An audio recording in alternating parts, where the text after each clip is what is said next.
All right, this is the second part of Slavery Part 2. We should have covered the other part in class. All right, this is an interesting topic here, right? The idea of free African Americans in the South during the pre-Civil War period. About 250,000 of them, all right, which is sizable. As it says right here, some purchased their freedom, some were mulattoes, many owned property, but they faced a lot of problems, right? They're banned from certain things, and much like we'll see with Solomon Northrop in 12 Years a Slave, they were very vulnerable to being hijacked and sold into slavery without being able to prove anything, being able to prove that they weren't really slaves and that they were free men. And a lot of that times that happened.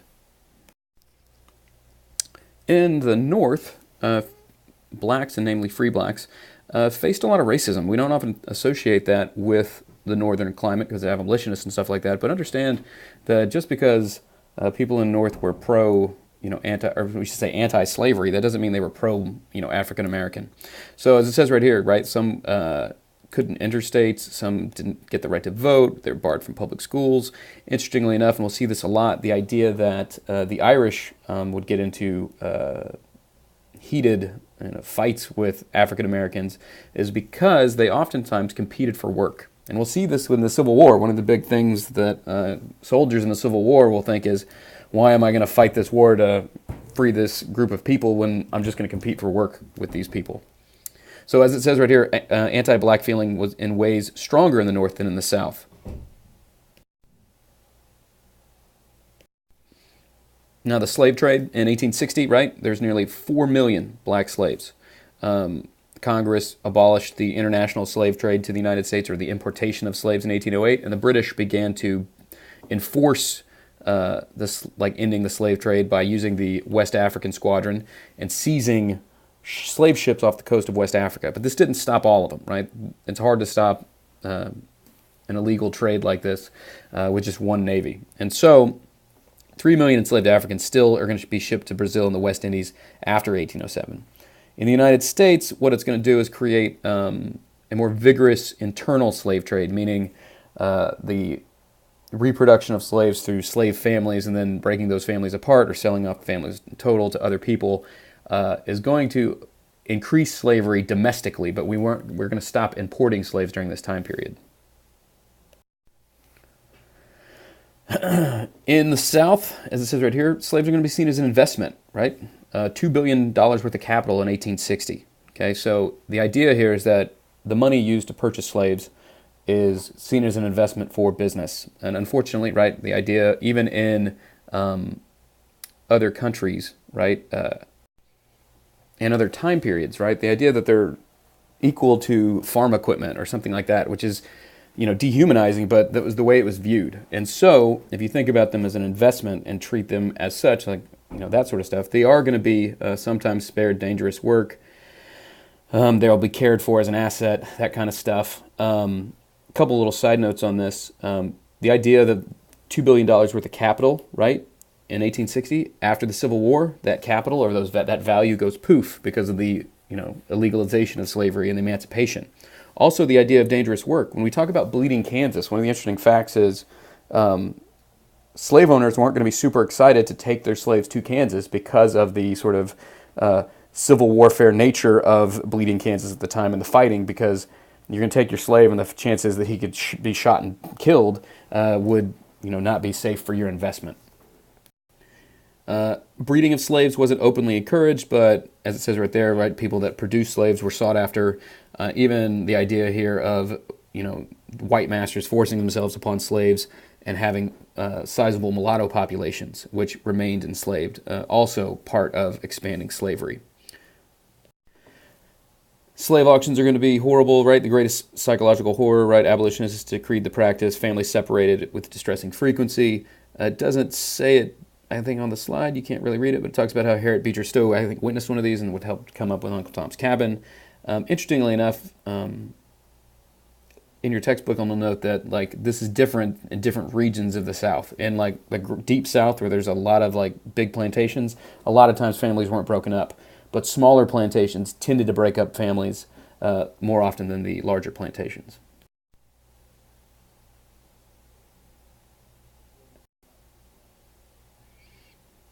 See the announcement here, right, for a slave auction listing the slaves for sale.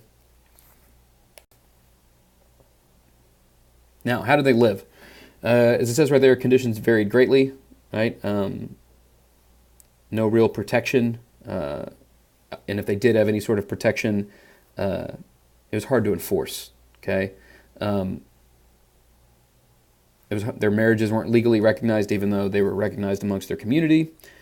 Beatings or floggings were common, and sometimes, right, specialists that would break African Americans, the idea that like a strong-willed person wouldn't submit to being a slave, eventually, right, they would be beaten into submission. Typically, master had too much money invested in slaves to beat them bloody on a regular basis, though. Blacks concentrated in the Black Belt, or the Deep South, right, which is going to be South Carolina, Georgia, Alabama, Mississippi, Louisiana. Okay, we'll read some readings in class that'll give a little bit more color to this. As it says right here, most lived on plantations of 20 or more slaves in the Deep South, right? 75% of the population.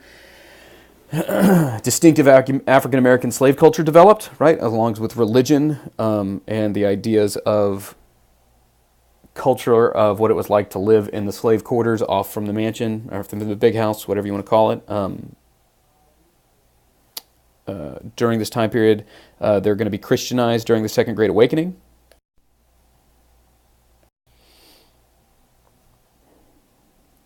Now, the kind of the problems, right? It was super degrading, right? It says that right here, deprive the dignity and sense of responsibility that came from independence and the right to make choices. Kind of like institutionalization, right? The idea that people live in prisons all their lives. When they're freed, they don't really know how to react. And the same kind of here. These people lack a lot of skills because they've lived in this sort of institutionalized slavery for all their lives. They're denied an education, okay? As it says right here, victims of the peculiar institution devised ways to protest. They often stole stuff. They would sabotage things, right? They would take longer to do stuff as well, right? Also that, very similar to what you see during like POWs during wartime, right? Whatever they can do to make it just difficult enough without getting in trouble. The idea that slaves universally pine for freedom makes a lot of sense, right? You're in captivity, you would always pray for freedom. The ideas of the Bible and the gospel, right, were often used to enforce slavery, but also gave slaves hope. You do have, as it says here, armed insurrections. So the slave revolt led by Gabriel in Richmond, Virginia, foiled by informers, and its leaders were hanged. Denmark Vesey, right, it led rebellion in South Carolina. I can't really read the Nat Turner thing because it's below the app I'm using, but the basic story of Nat Turner was a trusted slave of a family. And I want to say he had a vision from God or something like that. I don't remember exactly what it was, but basically he murders the family in their sleep and wrangles up more slaves, and they go from house to house in this Virginia community. And I want to say they kill about 60 people. And eventually they will be brutally put down. Continue on here with the burdens of bondage. The interesting case of the Amistad. The Amistad was a Spanish ship out of Havana that was carrying slaves, and there's an uprising on the ship, and the uprising basically took the ship over and told them to sail to freedom, effectively, and the Spanish sailors secretly sailed them off the coast in Long Island, where they were captured by the U.S. The Amistad will go to court because basically the Spanish government will claim that they are slaves and that they own them, while the slaves will say that the United States outlawed the slave trade, so thus they should be free. Interestingly enough, former President John Quincy Adams will step up and represent the slaves in court, and in the end, the Supreme Court will find for the slaves and free them. So you can see we're starting to see a movement towards the freeing of slaves. Now, this just won't be, we need to think about this through the eyes of sectionalism and how if you were a white plantation owner, how this would make you feel as well. So you can see that this is not just a sort of a blip incident. We'll see other incidents, and then this growing sort of movement towards abolition, and that this will create paranoia for Southerners. The idea, as you can see, I'm mentioning about the paranoia right down here, actually, the idea that they lived in a state of imagined siege, right? Everything was a potentially rebellious black inflamed by abolitionist propaganda. So there was a lot more violence then, right? Brutality, whippings, bloodhounds to chase them down, the branding iron, a lot of these things, as we mentioned in class, you can see in the movie Django Unchained. Such fears bolstered the theory of biological racial bigotry, also a Django Unchained thing, the part where he brings out the skull and talks about the dimples in the back with phrenology, which is completely not true, but that at the time was this, yet again, idea of science trying to justify it. Right? People are going to call for the end of slavery all the way back right during the Revolution with the Quakers. We read about that with Ben Franklin. Also, the American Colonization Society, their hope was to take former slaves and repatriate them to Liberia in West Africa. Liberia, right, being liberty, freedom, that kind of stuff. And the capital named Monrovia after President James Monroe, the only foreign capital named after a U.S. president. 15,000 freed slaves transported over 4 decades. The thing you need to understand, though, is that most of these slaves in the United States had never been to Africa. They had been born in the United States, and it was the only life they knew. So the idea of being transported back to Africa was definitely a foreign and alien idea to them. It's something that they would not have wanted. So in the end, it doesn't become this great sort of mass migration back to Africa because, namely, there's now a African-American culture created in the United States. It is not something that is going to be transported back because those people, that's not home to them.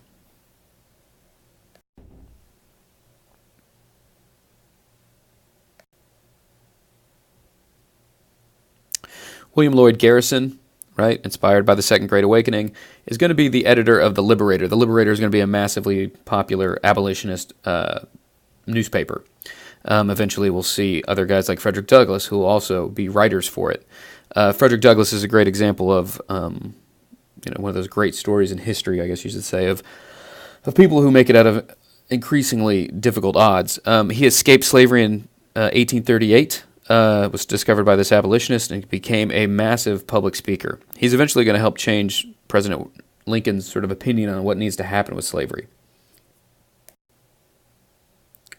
He has a famous autobiography, right? The Narrative of Frederick Douglass. We'll actually read about Douglass in class. Depicted the remarkable origins of his struggle and learn to read and write and eventual escape. We'll read one of his more famous writings about the 4th of July.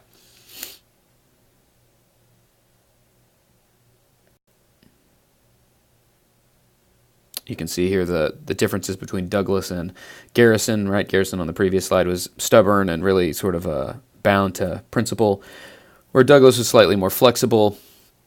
He and other abolitionists increasingly looked to politics to end slavery, and then most abolitionists, including Garrison, followed the logic and belief supported war as a price of emancipation. Here's a picture of Frederick Douglass.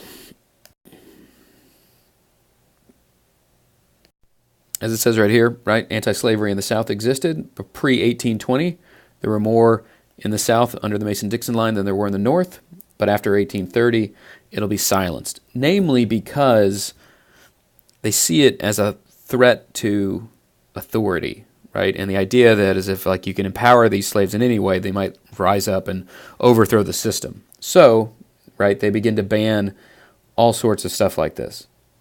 Nat Turner's Rebellion, which I already mentioned in 1831, caused mass hysteria.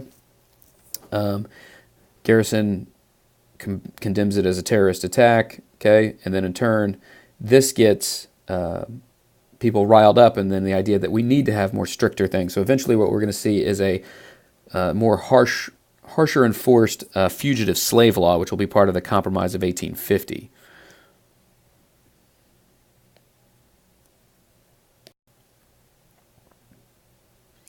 So as I said before, right, they're going to end speech over slavery with a gag resolution, and this will be in Congress, not just, states.